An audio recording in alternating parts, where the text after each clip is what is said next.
நாம என்ன பார்க்க போகிறோம்னா 5G சிம் சப்போர்ட் பண்ணுற ஜியோனிக்ஸோட மோடம் எப்படி இருக்குது, அதை வாங்கலாமா வேணாமா, யாருக்கெல்லாம் யூஸ் ஆகும், எவ்வளோ ஸ்பீட் எடுக்குது, எந்த அளவுக்கு அதில் கவரேஜ் கிடைக்குது அப்படின்ற ஃபுல் டீட்டெயில்ஸும் இந்த வீடியோ ஃபுல்லாக பார்க்க போகிறோம். வாங்க வீடியோக்குள்ளே போகலாம். Welcome to Tech cookies.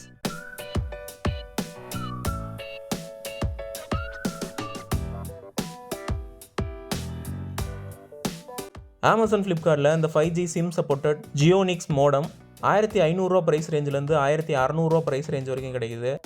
இது உங்களுக்கு ஆஃபரில் இன்னும் கொஞ்சம் கம்மியான ப்ரைஸில் கூட கிடைக்கலாம். அதோட அமேசான் ஃப்ளிப்கார்ட் லிங்க்கை கீழே டிஸ்கிரிப்ஷன் மேலே ஐ பட்டன் ஃபஸ்ட் கமெண்ட் எல்லாத்தையும் கொடுக்குறேன், தேவைப்பட்டவங்க போய் பாருங்கள். இந்த modem 4G 5G SIM supported அப்படின்ற மாதிரி மென்ஷன் பண்ணியிருந்தாலுமே இது 4G நெட்வொர்க் மட்டும்தான் அது வந்து கவரேஜ் பண்ணும். 5G வந்து சிம்மை வந்து உள்ளே போட்டுக்கலாம், அந்த சிம்மை மட்டும் தான் சப்போர்ட் பண்ணும், ஆனால் 5Gயை வந்து இது சப்போர்ட் பண்ணாது. இது ஒரு Wi-Fi 6 மோடம். இதில் பார்த்துட்டிங்கன்னா 802.11ax அப்படின்ற ஃபார்மெட்டை வந்து சப்போர்ட் பண்ணும். இதில் வந்து நீங்கள் Wi-Fi 6 சப்போர்ட் பண்ணுற ஃபோன் வச்சுருந்தீங்கன்னா இது கிட்டத்தட்ட லாங் ரேஞ்சிலேருந்தே உங்களுக்கு வந்து கவர் பண்ணிடும். பழைய டிவி, உங்கள் பழைய ஃபோன் எல்லாமே வந்து Wi-Fi 5 தான் சப்போர்ட் இருந்துச்சுன்னா இதோட கவரேஜ் வந்து கொஞ்சம் கம்மியாக தான் இருக்கும். அதே மாதிரி இது ஒரு சிங்கிள் பேண்ட் மோடம். இதில் வந்து 5 GHz சப்போர்ட் கிடையாது. டிவிக்களில் சிசிடிவி எல்லாமே வந்து சிங்கிள் பேண்டாக தான் கொடுக்குறாங்க. மொபைல் ஃபோனில் மட்டும்தான் டூயல் பேண்ட் வரும். நார்மலாக நம்ம யூஸ் பண்ணுறது வந்து 2.4 GHz தான். இந்த 5 GHz அப்படின்றது லோ ரேஞ்சில் ஹை ஸ்பீடில் நெட்டை மூவ் பண்ணுறதுக்கு யூஸ் ஆகுறது. இது மேக்ஸிமம் ஃபோன்களில் மட்டும்தான் இருக்கும். இப்போ பாக்ஸ் ஓப்பன் பண்ணியாச்சு. மேட்ச் பாக்ஸ் டிசைனில் இது இருக்குது. பேசிக்காக அந்த மோடத்துக்கு தேவையான எல்லாமே உள்ளே கொடுத்துருக்குறாங்க. அதோட பவர் அடாப்டர் அண்ட் கேபிள் எல்லாமே இருக்குது.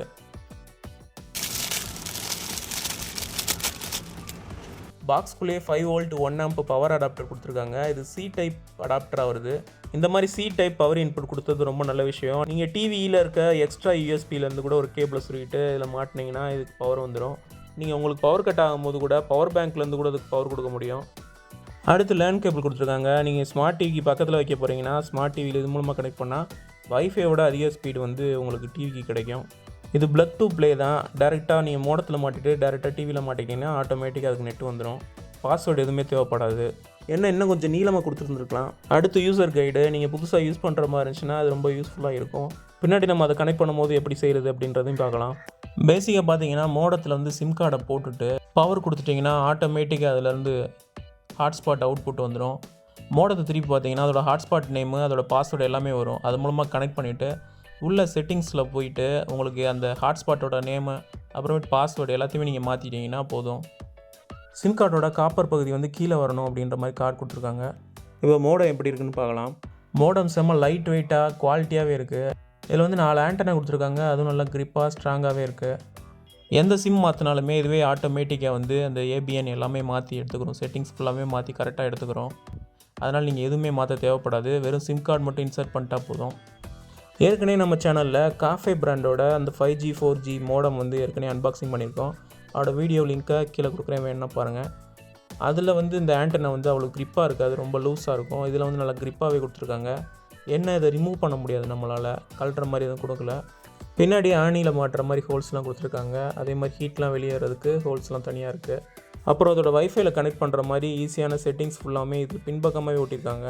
இதில் கனெக்ட் பண்ணுறதுக்கு தேவையான ஐபி அட்ரஸ்ஸு, அந்த ஹாட்ஸ்பாட் என்ன நேமில் வரும், அதோட பாஸ்வேர்டு என்ன, அதோட லாகின் பாஸ்வேர்டு என்ன, யூசர் நேம் என்ன, எல்லாமே இதில் டீட்டெயில்ஸ் இருக்குது. பின்பக்கமாக வந்து ஃபஸ்ட்டு சிம் கார்டு போட்டு கொடுத்துருக்காங்க. அதுக்கப்புறம் லேண்ட் போர்ட் வருது. அதுக்கப்புறம் ரீசெட் கீ கொடுத்துருக்காங்க. அதுக்கப்புறம் சி டைப் பவர் இன்புட் கொடுக்குற போர்ட் இருக்குது. மோடத்தில் செட்டிங்ஸ் எதாவது கரெக்டானாவோ இல்லை உங்களுக்கு பாஸ்வேர்டு மறந்துருச்சு இல்லை எல்லாத்தையும் ரீசெட் பண்ணணும், அந்த ரீசெட் கீயை மட்டும் லைட்டாக ஒரு தடவை ஒரு நொடி வந்து ப்ரெஸ் பண்ணி வச்சுருந்தா போதும், எல்லாமே பழைய மாதிரி ரீசெட் ஆயிரும். இப்போ இந்த ஜியோனிக்ஸ் ரவுட்டரில் சிம் கார்டு போட்டுட்டு எப்படி கனெக்ட் பண்ணுறது அப்படின்றத பார்க்கலாம்.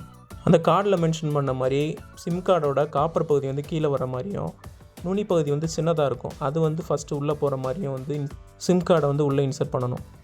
இந்த ரவுட்டர் வந்து இருக்கலே சின்ன சிம்மான நானோ சிம் தான் வந்து சப்போர்ட் பண்ணோம். டிக்குன்னு ஒரு சவுண்டு வந்தால் போதும், உள்ளே லாக் ஆகிடுச்சு அர்த்தம். திருப்பி வந்து ப்ரெஸ் பண்ணோன்னா சிம் கார்டு வெளியே வந்துடும். சிம் கார்டு இன்சர்ட் பண்ணிவிட்டு இப்போ ரவுட்டருக்கு பவர் கொடுத்தாச்சு. ஃபஸ்ட்டு பவருக்கான எல்இடி ஏரியா அமைச்சிருச்சு. அதுக்கப்புறம் வைஃபைக்கான எல்இடி ஏரியும், அப்புறம் நெட்டில் கனெக்ட் பண்ணதுக்கப்புறம் ஆன்லைனுக்கான எல்இடி ஏரியும். சிம் கார்டுக்கான செட்டிங்ஸ் அதே எடுத்துக்கிட்டு ஆட்டோமேட்டிக்காக அதே கனெக்ட் ஆகிடுச்சு. அதோட ஹாட்ஸ்பாட் எந்த நேமில் வெளியே வரும் அப்படின்றத பின்னாடி திருப்பி பார்த்தானே தெரியும். அந்த 4G CPE அந்த மாதிரி நேமில் வருதுல, அந்த இதில் தான் வந்து வைஃபை வந்து கனெக்ட் ஆகும். அதோட பாஸ்வேர்டு வந்து கீழே பார்த்தீங்கன்னா அந்த 1 2 3 4ன்னு வந்துருக்குல்ல, அந்த தான் பாஸ்வேர்ட். இதே வந்து நீங்கள் சிம் கார்டு இன்சர்ட் பண்ணலாட்டினாலுமே இது இந்த நெட்டு வந்து அவுட் வரும். ஆன்லைனில் எல்இடி மட்டும் எரியாது. பவர் எல்இடியும் வைஃபை எல்இடி மட்டும்தான் எரியும். நடுவில் இருக்கிற ஆன்லைன் எல்இடி மட்டும் எரியாது. ஆனாலுமே செட்டிங்ஸ்குள்ளே போய் நம்ம செட்டிங்ஸை ஃபுல்லாகவே மாற்றிக்கலாம். இப்போ வைஃபை வந்து செலக்ட் பண்ணிட்டு உள்ள பாஸ்வேர்டு வந்து டைப் பண்ணிடலாம்.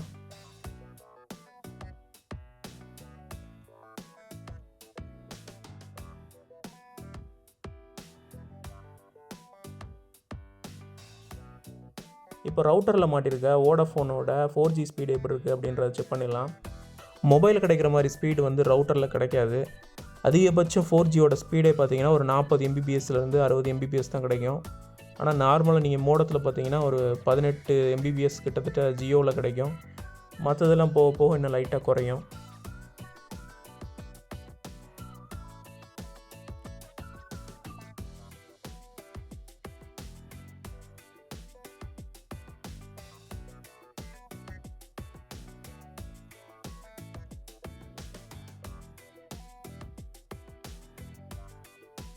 இப்போ செக் பண்ணும்போது வெறும் 11 Mbps தான் கிடச்சிருக்கு. 720 பிக்சலில் வந்து நீங்கள் ஸ்மார்ட் டிவியில் வந்து இதை வச்சு வீடியோ பார்க்கலாம். யூடியூப்பு எந்த வீடியோ வேணாலும் பார்த்துக்கலாம்.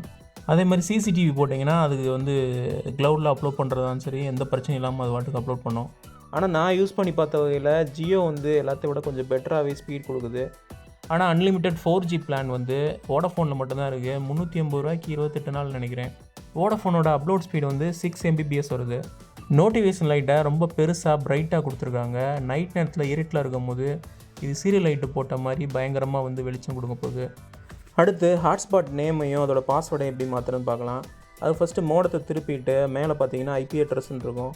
அதை உங்கள் ப்ரௌசரில் அடிச்சுக்கோங்க. அதுக்கு முன்னாடி வந்து வைஃபைல கனெக்ட் பண்ணிக்கணும்.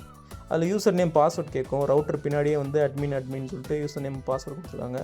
அது டைப் பண்ணால் உள்ளே லாகின் ஆயிரும். லாகின் ஆன பிறகு வயர்லெஸ் அப்படின்ற டேப்பில் போயிட்டு ஏபிஎன்ற நேமை வந்து சேஞ்ச் பண்ணிட்டீங்கன்னா ஹாட்ஸ்பாட்டோட நேம் சேஞ்ச் ஆயிரும். கீழே போய் பாஸ்வேர்டை சேஞ்ச் பண்ணிட்டீங்கன்னா பாஸ்வேர்டு ஆட்டோமேட்டிக்காக சேஞ்ச் ஆகிட்டு இதில் லாகின் பண்ணிவிட்டு நீங்கள் புதுசாக வந்து வைஃபை யூசர் நேமில் யூஸ் பண்ண ஆரம்பிச்சிடலாம். அதோட கவரேஜ் பார்த்தீங்கன்னா வீட்டோட சென்டர் பாயிண்டில் வச்சிட்டிங்கன்னா எல்லா டிவைஸுக்குமே வந்து ஈவனாக வந்து உங்களுக்கு நெட்வொர்க் கிடைக்கிற மாதிரி இருக்கும். வைஃபை 6 உங்கள் ஃபோனில் இருந்துச்சுன்னா சப்போர்ட் வந்து ரொம்ப தூரத்துக்கு வரைக்கும் கொடுக்குது. நாங்கள் வந்து செக் பண்ணி பார்க்கும்போது கிட்டத்தட்ட ஸ்ட்ரீட் வரைக்கும் எடுத்துச்சு. அதே மாதிரி வந்து மொட்டை மாடியில் போய்ட்டு செக் பண்ணும்போது அங்கேயும் வந்து கவரேஜ் நல்லாவே இருந்தது. இதே மாதிரி இருக்க காஃபே மோடம் வந்து நம்ம ஏற்கனவே அன்பாக்சிங் பண்ணியிருக்கோம். அதோட வீடியோ லிங்காக கீழே கொடுக்குறேன். இதை விட அதிக தகவல் வந்து அதில் கிடைக்கும். வேணால் ட்ரை பண்ணி பாருங்கள். இந்த ஜியோனிக்ஸ் 4G 5G சிம் சப்போர்ட்டட் மோடத்தோட Amazon ஃப்ளிப்கார்ட் லிங்க்கை கீழே டிஸ்கிரிப்ஷன் மேலே ஐ பட்டன் ஃபஸ்ட் கமெண்ட் எல்லாத்தையும் கொடுக்குறேன். தேவைப்பட்டவங்க போய் பாருங்கள். இந்த வீடியோ உங்களுக்கு பிடிச்சிருந்துச்சுன்னா இந்த வீடியோக்கு ஒரு லைக் கொடுங்க. அதை உங்கள் ஃப்ரெண்ட்ஸோட ஷேர் பண்ணுங்கள். அதாவது சந்தேகம் இருந்துச்சுன்னா கீழே கமெண்ட்டில் கேளுங்க. எல்லாத்துக்கு மேலே டிவிஸ் எல்லாம் சப்ஸ்கிரைப் பண்ணுங்கள். பக்கத்தில் இருக்க பெல் ஐக்கான் அழுத்துங்க. தேங்க்ஸ் ஃபார் வாட்சிங்.